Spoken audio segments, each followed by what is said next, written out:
Hello mga Kotomart, etong nasa tabi kong kotse na napakaganda ay isang Porsche Panamera sa unang tingin. Pero alam niyo ba na isa tong Zeekr, isang Chinese-Swedish car brand na all-electric nga rin pala. So anyway, explorein natin kung ano makukuha mo for around 3.6 million pesos with this Zeekr 001 rear-wheel drive variant.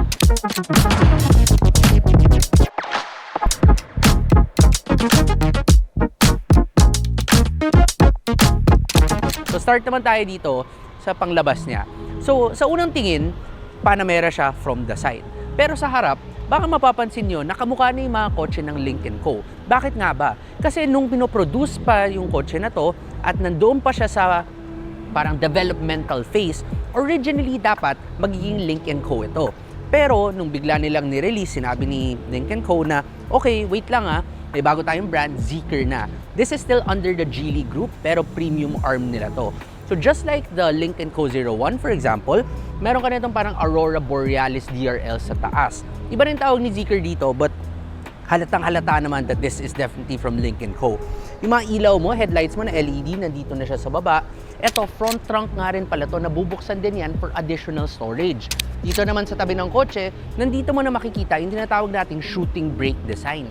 So, hindi siya sedan, no? Hindi rin siya hatchback. Para siyang wagon, pero nagsaslope yung roofline para mas sporty yung itsura niya. Two-tone na rin ito, so lahat ng body paint mo dito is gray, pero yung taas mo, to give it a sporty effect, blacked out rin yan, glass rin yung roof mo. Mga gulong mo naman dito, napakalaki. 21 inches big para dito sa rear-wheel drive variant. Pag na-upgrade ka dun sa all-wheel drive, 22 inches yan. So parang SUV tires na talaga. Tapos napakadaming camera ng kotse na to. Tingnan mo dito sa side mirror, may dalawa na dito. Doon sa taas, doon sa shark's fin antenna mo, may isa pa. Sa kabila, meron din. Sa harap, meron din. Sobrang dami talaga. At ang ganda ng susi nitong kotse na to. Kasi hindi ka na yung traditional key. Ito na siya, key card lang, no? So tatap mo lang dito sa B-pillar. Maglalak na yung kotse. At pag nag-lock yung kotse, hindi lang magpo-fold yung side mirror, papasok din itong door handle mo. At pag in-unlock mo naman, bubukas yan. Pag binuksan mo yung pinto, mapapansin mo rin na frameless na yung mga windows mo. Sinabi ko nga kanina na fully electric ang kotse na to. So pag-usapan natin muna yung battery niya, pati yung power niya. Battery mo dito ay 100 kilowatt hours, meaning sobrang laki talaga. Yan ay kadalasan yung mga battery size na ginagamit sa mga van na electric. Power mo nasa 272 horsepower at 343 Newton meters of torque. Ang range mo according to Zeekr under controlled conditions is 620 kilometers.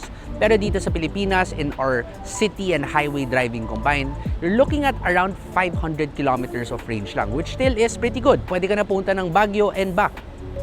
Ganda dun. Okay, so paano naman sa charging? Dito lang yan. So akala mo gas tank to, pero hindi. Pag pinindot mo yan, bubukas yan mag-isa. At nandito na yung Type 2 at saka yung CCS2 charger mo. So yung Type 2, yan yung tinatawag natin na AC, yung slow charging. So pwede ka mag-charge sa bahay or sa malls. Up to 22 kilowatts ang kaya niya i-take. Doon naman sa fast charging natin na pwede mo i-charge sa mga gas stations, for example, you can do up to 200 kilowatts of super fast charging. Pero feel ko, yung pinakamagandang part talaga ng Zeekr 001 is yung likod. Kasi nga very special yung body style niya. So just like a hatchback nga rin talaga yung liftgate mo, kumbaga. Hindi siya sedan, and well, tingnan mo tong buong panel mo dito. Ang ganda yung lahat ng ilaw mo, lahat ng LED lights mo, all under a piece of plastic. Dahil electric rin siya, wala ka ring exhaust sa baba. At yan yung sinasabi ko kanina na shark's fin antenna na may isa pang camera. So buksan na natin tong tailgate mo at mapapansin mo na napakalaki talaga ng space dito. You have around 539 liters of space pag nandyan yung mga upuan mo, pag nakataas. Pero pag binaba mo yung mga upuan mo, you're looking at over 2,100 liters of space. Pag kulang pa rin yan, natatanggal din itong parcel cover at itong false floor, natatanggal din. Kung akala mo sa labas ang magandang Zeekr 001, sa loob, mas maganda pa nga, arguably. Wala kang leather seats dito, no? Pero kadalasan iisipin natin na, okay, hindi yan leather seats, so hindi yan luxurious. Well, doon kayo nagkakamali. Dahil, yung maupuan mo dito, maganda yung parang alcantara na ginamit nila. So, may leather ka pa rin naman kahit papano dito sa mga tabi. So, it really gives you a very similar feel as mga Porsches. Kaya gustong gusto ko. Ganda rin itong buong interior concept mo kasi halos lahat, it looks very modern. So may dalawa kang malaking screens dito, isang 8.8-inch na digital instrument cluster at isang napakalaking 15.4-inch center touchscreen na may reverse camera at 360-degree view camera. Meron ka pang wireless Apple CarPlay at Android Auto na rin. Tapos, lahat ng controls mo nandito na, which is a little bit of a hassle, honestly. Pero pag nasanay ka na, madali lang naman siya magamit. Ang hindi ko lang gusto dito, yung air vents mo. Very futuristic siya, parang Tesla, na hindi mo siya nagagalaw gamit kamay. So, kailangan mo pumunta dito sa infotainment screen mo at gagalawin mo siya dito electronically. Medyo weird at first, medyo mahirap hanapin yung certain setting para tumapat sa mukha mo, for example. Pero, again, sanayan lang naman. That aside, everything else, premium materials, walang rattle dito, walang kahit anong alog mo, very solid yung feel niya. Ang layo niya sa mga Japanese cars. Itong manibela mo, solid na solid din yung feel. Tapos leather wrap na rin yan. Itong dashboard mo, yung mga pinto mo, yung mga door handles mo, very premium in feel. Pati nga yung headliner mo dito, nakabalot din yan in some sort of cloth or alcantara. So panalong-panalo talaga. Technology-wise, ang dami rin nito. So, meron kang advanced driver assistance system functions. Kompleto yan.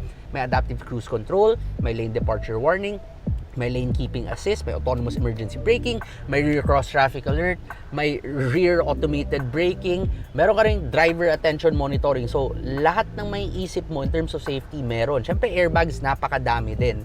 Ang hindi ko lang masyadong gusto dito, kahit na bagong kotse to, yung ambient lighting mo, 3 kulay lang. Blue, yellow, and red. Pag kinuha mo naman yung all-wheel drive, magiging 12 daw. Pero ang layo pa rin nun sa makukuha natin with other cars that give you more than 64 different colors. Alam ko napaka-sporty tingnan netong Zeekr 001. Pero, alam nyo ba, it also works well as an executive car.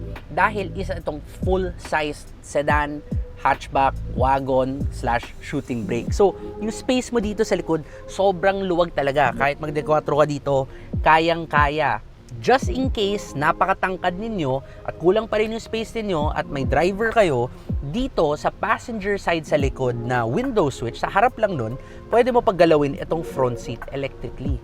Para hindi na kailangan pumunta nung driver mo dun sa harap para lang galawin yan. Tapos, meron ka na rin isang USB-A port, USB-C port dito.